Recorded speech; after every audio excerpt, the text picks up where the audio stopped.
you just inherited an IRA, there is a very real chance that one wrong move in the next 12 months could cost you tens of thousands of dollars in taxes, trigger an IRS penalty equal to 25% of what you should have taken out, and quietly push you in a tax bracket you have never been in before.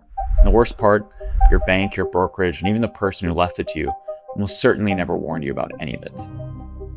I'm going to walk you through exactly how inherited IRAs work, the critical difference between a traditional inherited IRA and an inherited Roth, the 10-year rule that trips up almost everybody, and most importantly, how to figure out the smartest year or years to actually pull the money out based on your income, where you live, and what you actually need the cash for. Stick with me, because the decision you make in the first 18 months after inheriting one of these accounts will quietly shape your tax bill for the next decade. I'm a wealth manager, and this is what I do every day for families. And by the end of this video, you're going to understand inherited IRAs better than 90% of the people who own one. Before we dive in, I want to acknowledge something. If you're watching this, you probably just lost a parent, a spouse, an aunt, or someone close to you. I'm sorry. The last thing you want to think about right now is the IRS. Here's the truth. The tax rules around these accounts are not forgiving, and they do not care that you are grieving. So the kindest thing I can do is help you understand the rules clearly, in plain English, so you can make a calm decision instead of a panicked one. Save this video, send it to a sibling, come back to it, it'll still be here. Let us start at the beginning. When somebody passes away and they had a retirement account, an IRA, a 401k, a 403b, that account does not just become yours like a checking account would. It becomes what the IRS calls an inherited IRA, sometimes called a beneficiary IRA, has to be retitled. It cannot be merged into your own retirement accounts. It lives in its own separate world with its own separate rule book. Here's the first thing almost everyone gets wrong. You cannot just leave the money sitting there forever. You cannot treat it like your own IRA and wait until you are 73 to start taking distributions. The clock starts ticking the moment the original owner passes away, and depending on who you are and what kind of account it is, that clock runs out faster than you think. The other thing to understand is that an inherited IRA is not free money. Every dollar you pull out of a traditional inherited IRA is taxed as ordinary income in the year you take it. Not capital gains, not long-term rates, ordinary income. Stacked right on top of your salary, your business income, your Social Security, and everything else.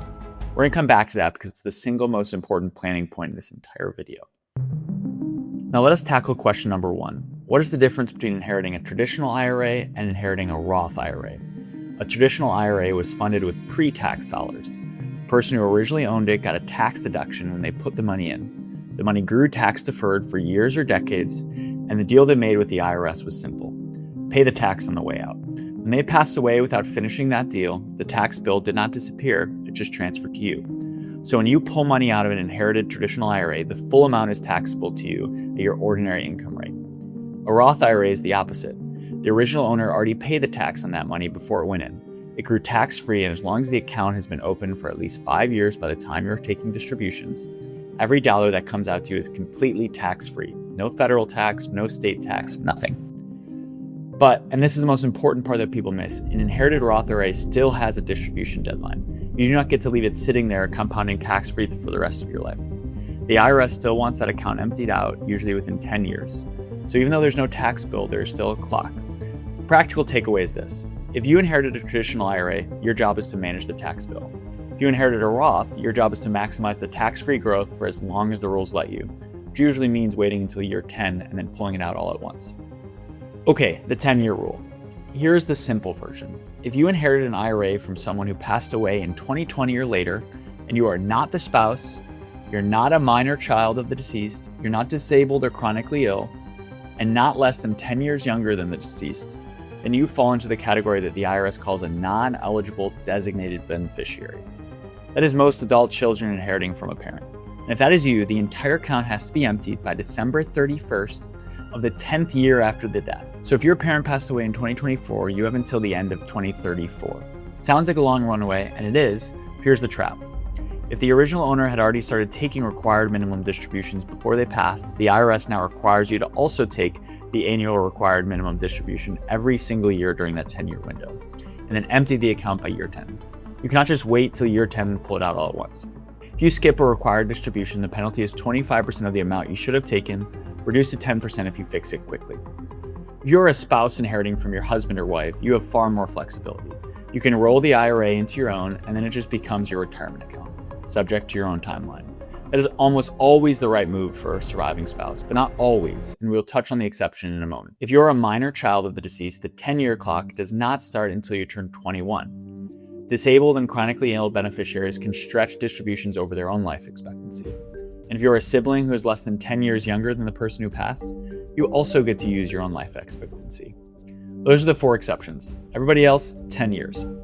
Let me get practical for a minute. Here's what actually happens. Step 1, the custodian, meaning the brokerage or bank holding the account, sets up a new inherited IRA in your name with the deceased person listed as the original owner. Step 2, you can leave the money invested. Stocks, bonds, mutual funds, whatever was in there can stay in there. You are not forced to liquidate immediately. Step 3, when you take a distribution, the custodian sends you the cash and reports it to the IRS. That full amount of the distribution, if it's from a traditional IRA, gets added to your taxable income for that year. Step 4, you owe the tax when you file the return. There's no automatic withholding unless you ask for it. And I usually recommend that you do ask for it because writing a surprise 5-figure check in April is nobody's idea of fun. Now we get to the part of the video that actually matters the most, and the part that nobody on the internet seems to talk about clearly. When should you take the money out? The answer is typically not as soon as possible. The answer is not wait until the very last year. The answer is it depends. And here are the 3 things it depends on. Factor 1, your income. The single biggest variable is what your taxable income looks like in each year of the next 10 years. Because every dollar you pull out of a traditional inherited IRA gets stacked on top of your other income. You want to pull more in low income years and less in high income years. If you are planning to retire in 3 years, that retirement window after you stop working but before Social Security and required minimum distributions kick in, is often a gold mine. Your income drops, your tax bracket drops, and you can pull large chunks out at a much lower rate than if you had taken it all while you were still working. If you're a high earner right now and you expect to keep earning at that same level for the next decade, the math gets harder. In that case, you may want to spread out the distributions evenly across all 10 years to avoid bunching everything into 1 year and accidentally pushing yourself into a high tax bracket. Even taking small annual distributions every year is usually better than letting it all balloon to year 10. Factor 2, where you live. State income taxes matter more than people realize. If you live in California, New Jersey, New York, Oregon, or Minnesota, you could often be paying 9, 10, even 13% in state tax on top of federal, and that is on top of any local tax. If you compare that to Florida, Texas, Tennessee, Nevada, where there's no state income tax on this kind of income. If you are planning a move to a no income tax state in the next few years, and that move is real and not hypothetical, it can make enormous sense to delay distributions until after you have established residency in the new state. I have personally seen families save hundreds of thousands of dollars just by timing distributions around a planned relocation. The flip side is also true. If you're planning to move from a low tax state to a high tax state, you may want to accelerate distributions before the move. Factor 3, your actual needs for the cash. I know this sounds obvious, but it gets overlooked. If you do not need the money to live on, you have flexibility, and the flexibility is valuable. You can plan around tax brackets, you can plan around Roth conversions, you can plan around capital gains harvesting. If you do need the money, say to pay off a mortgage, fund a kid's college, start a business, or cover medical expenses, then the conversation shifts from minimizing taxes to making sure you actually have the cash when you need it. Taxes matter, but liquidity matters more. I don't want you to think that tax optimization is more important than actually using the money you genuinely need. A useful rule of thumb I share with clients is this: project your taxable income for each of the next 10 years, identify the years where you're clearly in a lower bracket, front load distributions into those low years until you're about to cross into the next bracket up, and then stop. It's boring math, but it works and it usually saves real money. Quickly, here are the mistakes I see over and over. 1, rolling an inherited IRA into your own IRA when you are not a spouse. You cannot do this. If you do it, the IRS treats the entire account as a taxable distribution in 1 year. It's one of the most expensive mistakes in personal finance, and it's irreversible. 2, taking the whole thing out in year 1 because the bank told you to. Banks are not tax advisors. A lump sum distribution can easily double your tax bill compared to spreading it out. 3, ignoring the annual required minimum distribution if the original owner was already taking it. The IRS waived the penalty for a few years while everybody figured out the new rule, but starting in 2025, they're enforcing it. Do not assume you can skip years. 4, forgetting about state tax. Federal is only part of the picture. 5, naming your estate as the beneficiary instead of a person. If an inherited IRA passes through an estate, you often lose the 10-year window and get stuck with a 5-year rule instead. Always make sure beneficiaries are named directly on their accounts.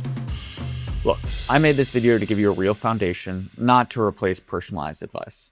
If the inherited account is large, say over $100,000, or if your tax situation is complicated, or if there are multiple beneficiaries, or if you're not sure whether the original owner had started required minimum distributions, please talk to a financial advisor, a CPA, or a wealth manager before you do anything. One conversation can save you years of regrets. And if you don't have somebody you trust, feel free to reach out to me. This is what VDB Wealth does. There's a link in the description. Inherited IRAs are one of those topics where the rules feel small and technical, but the dollar amounts are real. The difference between a thoughtful 10-year distribution plan and a panic-driven decision can easily be the cost of a new car, a down payment on a house, or even a year of college tuition. So take your time, run the numbers, and make the decision you will be proud of in 10 years. If this video helped you, do me a favor, hit the like button. Genuinely helps the channel so I can keep making videos like this for you. Drop any questions you have in the comments. I read them and respond quickly. Thanks for watching, and I'll see you in the next one.